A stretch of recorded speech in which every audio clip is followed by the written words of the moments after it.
کیا کہا گیا؟ مدرسہ جہاں کا بھی ہو، مدرسہ جہاں کا بھی ہو وہ آتنکوادی پیدا کرتا ہے۔ یہ بیان پرانا نہیں ہے، جو نیوز پیپر پڑھتے ہیں وہ جانتے ہیں، جو سوشل میڈیا یوز کرتے ہیں وہ جانتے ہیں۔ تازہ بیان ہے، پرانا نہیں ہے۔ بیان یہ ہے مدرسے جہاں کے بھی ہوں آتنکوادی بناتے ہیں۔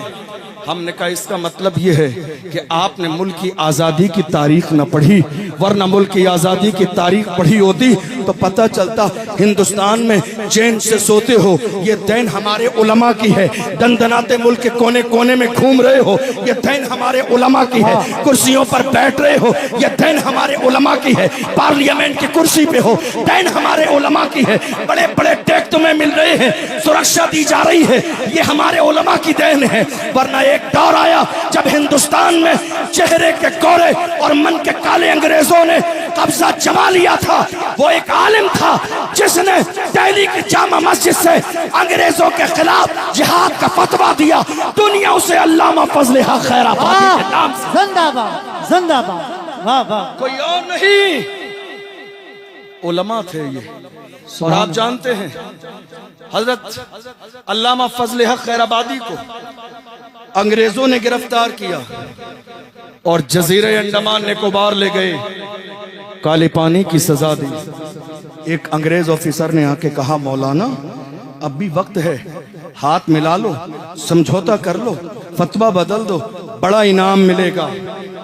علامہ فضل حق خیر آبادی نے اس ظالم کے چہرے پہ تھوک دیا اور کہا تھا ہم محمد عربی کے غلام ہیں، ہمارے قلم سے فتوے نکل جاتے ہیں، حکومتیں بدل جاتی ہیں، فتوے نہیں بدلتے۔ زندہ باد، سبحان اللہ۔ دنیا نے دیکھا، آج لوگ اترا رہے ہیں ملک کی آزادی پر، یہ ملک آزاد کس نے کرایا؟ لوگوں کے ذہن میں بات یہ بیٹھ گئی ہے مسلمان کرایہ دار ہیں، مگر یاد رکھیے مسلمان کرایہ دار نہیں ہیں، ہم ذمہ دار بھی ہیں، وفادار بھی ہیں، اور اس ملک میں برابر کے حصے دار بھی ہے۔ جب بڑا وقت چمن پہ تو لہو ہم نے دیا، آج کہتے ہو کہ گلشن میں تیرا کام نہیں، ہم بھی تعمیر وطن میں ہیں، برابر کے شریک، در و دیوار اگر تم ہو تو بنیاد ہے ہم، ہند کو ناز ہے جس پر وہ نشانی ہم ہے، تاج اور لال قلعے کے یہاں پانی ہے۔ بہت اچھے، زندہ باد، زندہ باد، سبحان اللہ، سبحان اللہ۔ مگر افسوس ہر زمانے میں ایک ایسی بات کہہ دوں جو آپ کو سمجھ میں بھی آئے گی، اور کئی بار آپ نے اپنی آنکھوں سے یہ منظر دیکھا بھی ہوگا، جب سے ہماری قوم کی دلالی کرنے والے دلال پیدا ہو گئے، جب سے قوم کی دلالی کرنے والے دلال پیدا ہو گئے، ان دلالوں نے قوم کی عزت کو پیروں کی جوتیوں میں لا کے رکھ دیا۔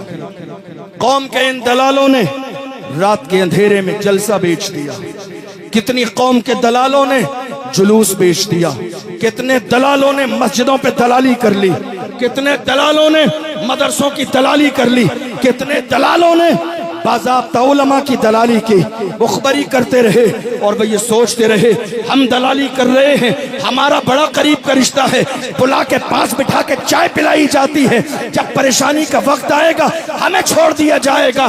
ڈاکٹر راحت اندوری نے قوم کے ایسے ہی دلالوں کے لیے کہا تھا لگے گی آگ تو آئیں گے گھر کا عزت میں، یہاں پہ صرف ہمارا مکان تھوڑی ہے، جو آج صاحب مسند ہے کل نہیں ہوں گے، کرایہ دار ہے، ذاتی مکان تھوڑی ہے، سبھی کا خون ہے شامل یہاں کی مٹی میں، کسی کے باپ کا ہندوستان تھوڑی ہے۔ عشق محبت، عشق محبت، خواجہ کا ہندوستان حر سے حزبی، بات ہے مفتی صاحب، سبحان اس ملک کی آزادی کے لیے ہمارے بزرگوں نے قربانیاں دی، کیا اشفاق اللہ خان کو تکلیف نہ دی گئی؟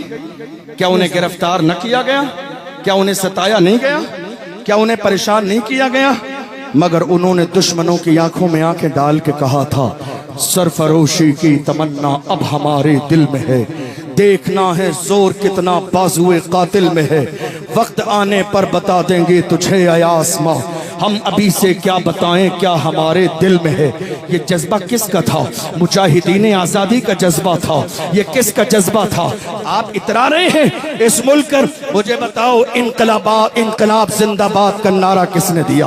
اس ملک کی قربانی کے لیے دہلی سے لے کر پشاور تک سارے درختوں پر لاشیں کسی اور کی نہیں. ہمیں فخر ہے کہ ہمارے علماء کی تھی. جی حضرت. آپ مدرسے کے لیے زبان کھول رہے ہیں. آپ کو اندازہ نہیں ایک مدرسے والا دنیا جسے حضرت مولانا سید کفایت علی کافی کے نام سے جانتی ہے. آپ سوچ رہے ہیں مدرسے کیا کرتے ہیں؟ مدرسوں نے کفایت علی کافی جیسے